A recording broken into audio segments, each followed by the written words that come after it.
Assalamualaikum warahmatullahi wabarakatuh. Perkenalkan, nama saya Febriani Laila Yusifah, NPM 2021030336 dari kelas G Prodi Hukum Ekonomi Syariah. Di sini saya akan menjelaskan materi dari mata kuliah Fikih Mawaris untuk memenuhi ujian akhir semester 4 saya. Materi yang ingin saya sampaikan pada kesempatan kali ini berjudul Garawain atau penipuan terhadap ahli waris ibu dalam kasus atau masalah waris. Garawain dimaknai dari kata gara, artinya menipu. Menurut Abal Rahim, dimaknai menipu karena dalam masalah garawain terjadi penipuan kepada ahli waris ibu, di mana ahli waris si ibu yang menerima bagian 1/3 dikarenakan tidak ada anak dan cucu, bukan menerima 1/3 dari harta warisan, akan tetapi menerima 1/3 dari sisa ketika bersama dengan dua orang, yakni ayah dan suami atau istri.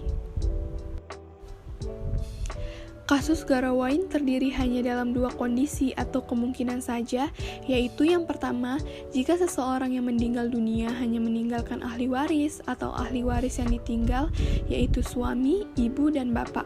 Yang kedua, jika seorang yang meninggal dunia hanya meninggalkan ahli waris atau ahli waris yang tinggal, yaitu istri, ibu, dan bapak. Adapun yang dimaksud dengan ahli waris yang tinggal adalah ahli waris yang tidak terhijab, karena boleh jadi ahli waris yang lain masih ada, akan tetapi terhijab boleh bapak.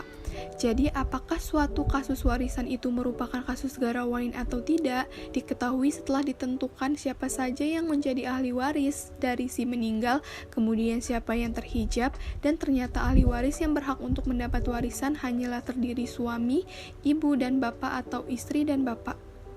Apabila ternyata ahli waris yang berhak untuk mendapatkan warisan hanya terdiri dari suami, ibu, dan bapak atau istri, maka dapatlah dipastikan bahwa persoalan kewarisan tersebut adalah persoalan yang khusus atau istimewa yang diistilahkan dengan garawain. Contoh kondisi atau kemungkinan pertama dapat dilihat di bagian di bawah ini.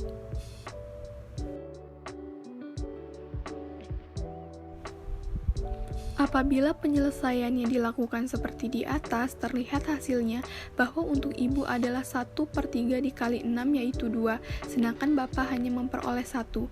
Padahal semestinya pendapatan bapak haruslah lebih besar dari pendapatan ibu, sebab banyak selain sebagai ashabul furud juga merupakan ashabah atau dapat menghabisi seluruh harta.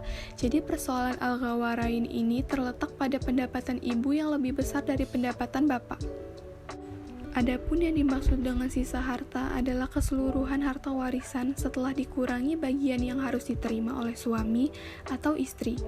Dengan demikian, penyelesaiannya adalah sebagai berikut di bawah ini. Ahli waris suami jumlah 1 bagian 1/2 AM 3 sisa 3. Ahli waris ibu jumlah 1 bagian 1/3 AM 1/3 dikali 3 sama dengan 1. Ahli waris bapak jumlah 1 bagian 1/6 ashabah 1 tambah 1 sama dengan 2. Pendapat ulama tentang masalah garawain dari kalangan sahabat yang mendukung pendapat Umar ibnu al-Khattab Badallah, Zaid bin Sabit, dan Ali bin Abi Thalib, kemudian diikuti Adapun argumentasi yang dikemukakan oleh jumhur ulama adalah jika ahli waris terdiri dari ibu dan bapak, maka ibu mendapatkan 1/3 dan bapak sisanya yaitu 2/3, sehingga dalam hal ini sesuai dengan prinsip bagian laki-laki 2, bagian perempuan 1. Akan tetapi dalam masalah garawain ini ada ulama yang tidak sependapat, yaitu sahabat Abbas, Qadil Syuriyah, Dawu bin Syirid Jamaah. Argumentasi yang mereka kemukakan adalah ibu menerima bagian tertentu yaitu 1/3 dan bapak sisanya. Bagian sisa adalah bagian yang tidak tertentu jumlah penerimaannya. Kadang menerima bagian yang jumlahnya banyak, akan tetapi kadang menerima bagian yang sedikit. Penerimaan tersebut merupakan konsekuensi penerimaan dengan sisa. Jumhur ulama sependapat dengan Sayyidina Umar ibnu al-Khattab radhiyallahu anhu, jika ahli waris terdiri dari ibu dan bapak, maka ibu mendapatkan 1/3 dan bapak sisanya. Dalam hal ini sesuai dengan prinsip bagian laki-laki 2 dan perempuan 1, sebagaimana yang tertuang dalam Quran Surat An-Nisa ayat 1. Sekian materi yang dapat saya sampaikan, lebih dan kurangnya saya mohon maaf, dan kepada Allah saya mohon ampun. Wassalamualaikum warahmatullahi wabarakatuh.